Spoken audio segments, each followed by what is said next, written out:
Welcome to my channel. আমরা কিন্তু নতুন ডেস্টিনেশনের উদ্দেশ্যে একেবারে প্রিপারেশন নিয়ে ফেলেছি।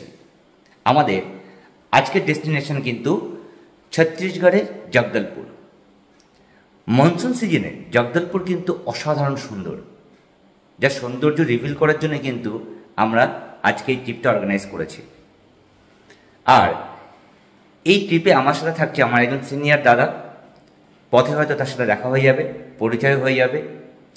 আমরা কোথায় যাচ্ছি, কিভাবে যাচ্ছি, আমরা কোথায় থাকবো, কি খাবো, ইভেন কত সস্তায় আমরা রুমটাকে অ্যারেঞ্জ করতে পারি, আর সাইট সিন কোথায় কোথায় আমরা ঘুরতে যাব, সব ডিটেলস কিন্তু আস্তে আস্তে রিভিল করতে থাকবো। তো ততক্ষণ কিন্তু আমার চ্যানেলের সাথে জুড়ে থাকতে হবে। বারাসাত থেকে একটা ওলা বুক করে আমরা কিন্তু বেরিয়ে পড়লাম টুয়ার্ডস হাওড়া প্ল্যাটফর্মের দিকে। এই পাথেয় জার্নিটা কেমন সেটা আপনারা আমাদের সাথে উপভোগ করতে থাকুন। Cruising down the highway, windows down low. Sunset paints the sky in a fiery glow. Mountains rise up, touching clouds above. Valleys below, filled with whispers of love. On this road, every scene's a delight. From sunrise to starlight, day to night. Nature's canvas unfolding so grand. In this journey, we're living unplanned. City streets pulse with energy so bright. Neon signs flashing in the depths of night. Skyscrapers stand tall, reaching for the sky. As we pass by, with dreams flying high. No maps, no plans, just an open road. Wherever it leads, we'll happily go. Each sight, each sound, a memory to keep. In this adventure, dreams run deep. On this আমরা কিন্তু দক্ষিণেশ্বরের bridge অতিক্রম করে কিন্তু আস্তে আস্তে কিন্তু হাওড়ার দিকে যাচ্ছি। আর এই দক্ষিণেশ্বরের ব্রিজটা না বললেই নয়, তাই আপনারা দেখতে থাকুন এই সেই দক্ষিণেশ্বরের ব্রিজ, যা অতিক্রম করে কিন্তু আমরা হাওড়ার দিকে এগিয়ে চললাম। থেকে দীর্ঘ রাস্তা অতিক্রম করে আমরা কিন্তু পৌঁছে গেলাম সেই বিখ্যাত হাওড়ার ব্রিজে। এই হাওড়ার ব্রিজটা অতিক্রম করেই কিন্তু আমরা কিন্তু আমাদের প্রথম যে গন্তব্য মানে হাওড়া স্টেশন, সেখানে কিন্তু পৌঁছে যাব। এই সেই হাওড়া স্টেশন, খুব সুন্দর হাওড়া স্টেশন। এটা আমাদের প্রাইড, আমাদের গর্ব।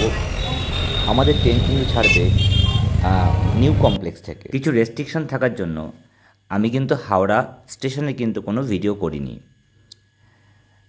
আমরা সম্বলেশ্বরী এক্সপ্রেস ধরে কিন্তু প্রায় 1163 কিলোমিটারের রাস্তা এবার অতিক্রম করতে চলেছি, যার টাইম কিন্তু নিয়ার অ্যাবাউট 24 ঘন্টা।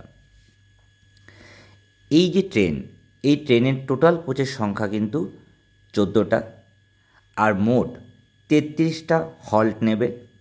আর এই হল্টের মধ্যেও কিন্তু প্রায় 166টা 166টি ইন্টারমিডিয়েট স্টেশন কিন্তু রয়েছে বিটুইন হাওড়া টু জগদলপুর। আর এখানে কিন্তু মনোরম যে দৃশ্য, সেগুলো দেখতে দেখতে কখন যে রাত কেটে দিন হয়ে যায় বা দিন কেটে রাত হয়ে যায় সেটা বোঝাই যায় না। পাশ থেকে ধাবমান অনেক এক্সপ্রেস ট্রেন, মাঝে মাঝে হল্ট, ইভেন হল্টে দাঁড়িয়েও কিন্তু আমরা বেশ কিছু স্টেশনের ছবি কিন্তু তুলে নিলাম। আর সঙ্গে কিন্তু পর্যাপ্ত পরিমাণ খাবারও নিয়ে নিলাম। তার কারণ এই একটা গাড়ি যেখানে কিন্তু কোনো প্যান্ট্রি কার নেই। তো আমরা এই অসাধারণ দৃশ্যকে কিন্তু দেখতে দেখতে এগিয়ে চললাম টুয়ার্ডস জগদলপুর। এই জগদলপুরের জার্নির মধ্যে যেমন প্ল্যাটফর্ম, তেমন প্রাকৃতিক পরিবেশ, আর কি ছিল, আর ছিল কিছু নদী। আপনারা দেখতে পাচ্ছেন সেই সুন্দর দৃশ্য, যে দৃশ্যের মধ্যে থেকে কিন্তু আমরা এগিয়ে চলেছি টুয়ার্ডস জগদলপুর। আর এই জগদলপুর জার্নির মধ্যে কিন্তু একটা খুব গুরুত্বপূর্ণ জিনিস হচ্ছে কিছু টানেল। হ্যাঁ, জগদলপুর যাওয়ার পথে কিন্তু অনেকগুলি টানেল পড়ে, যে টানেলের মধ্যে দিয়ে কিন্তু ট্রেন অবলীলাক্রমে এগিয়ে চলে তার নিজের ডেস্টিনেশন বা গন্তব্যের দিকে। সত্যি কখন যেন এই মনোরম পরিবেশের মধ্যে মন হারিয়ে যায়, সেটা বোঝাই যায় না। তাই আমি কিন্তু আজকে আমার প্রতিবেদনে পুরো জগদলপুর ট্রিপটার একটু শর্ট ভার্সনে কিন্তু আমি ভিডিওটা করে রেখেছি। আর এখানে ট্রেনের যে লাস্ট সময় গতি আর এস শেপে যখন কার্ভ নেয় বা বেঁকে যায়, সেটা দেখতে কিন্তু বেশ সুন্দর লাগে। তাই আমরা কিন্তু প্রাকৃতিক পরিবেশ, ট্রেনের কার্ভ আর অনেক টানেলের মধ্যে দিয়ে কিন্তু অবলীলাক্রমে এগিয়ে চললাম আমাদের জগদলপুর স্টেশনের উদ্দেশ্যে। হ্যাঁ, আমাদের ট্রেনটা কিন্তু একটা ছোট্ট অ্যাক্সিডেন্টে আমাদের ট্রেন না, আমাদের ট্রেনের আগের ট্রেনটা অর্থাৎ যে মুম্বাই এক্সপ্রেস ছিল, সেই মুম্বাই এক্সপ্রেস কিন্তু একটা ছোট্ট দুর্ঘটনার সম্মুখীন হয়েছিল। যাই হোক, সে বিষয়ে পরে বিস্তারিত আসবো। কিন্তু আমাদের সেই টানেল দেখতে পাচ্ছেন, টানেলের মধ্যে ট্রেনটা কিন্তু দ্রুত গতিতে ছুটে চলেছে। আর তার পাশের মনোরম পরিবেশ যা সত্যি আমাদেরকে মুগ্ধ করে তুলেছিল। আর এই জগদলপুর জার্নির আমার অন্যতম কারণ হচ্ছে যে এটা মনসুন সিজন ছিল, অর্থাৎ বর্ষাকাল। আর এই বর্ষাকালে কিন্তু জগদলপুর কিন্তু একটা অনন্য বা লাস্যময় একটা রূপ ধারণ করে। কারণ এখানকার নেচার, প্রকৃতি, যে জলপ্রপাতগুলো রয়েছে সেগুলো অসাধারণ রূপ ধারণ করে। আর এই অসাধারণ রূপের সাক্ষী করার জন্য কিন্তু আজকে আমার এই ছোট্ট প্রতিবেদন। তো দেখতে থাকুন আমাদের জার্নিটা কেমন ছিল।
কাছে রেখে দিলাম। এই সেই জগদলপুর স্টেশন। আর এখান থেকেই কিন্তু আমরা বাইরের দিকে বেরিয়ে গেলাম। এই বাইরের দিকে কিন্তু অনেক অটো কিন্তু বসে থাকে তাদের প্যাসেঞ্জারদের জন্য। সঠিক ভাড়া আমাদের কাছে চাওয়া হয়েছিল 200 টাকা, একটু বার্গেনিং করে সেটা কিন্তু 150 টাকায় রাজি হয়েছিল। এই সেই রাস্তা, যে রাস্তা ধরে কিন্তু আমরা কিন্তু হোটেলের দিকে কিন্তু পৌঁছে যাব। আমাদের যে গরুটা দাঁড়িয়েছে তার বাঁদিকে যে রাস্তাটা রয়েছে সেই রাস্তা দিয়েই কিন্তু আমরা চলে যাব আমাদের হোটেলের দিকে। টিল দেন, বাই বাই, সবাই ভালো থাকবেন, থ্যাংক ইউ।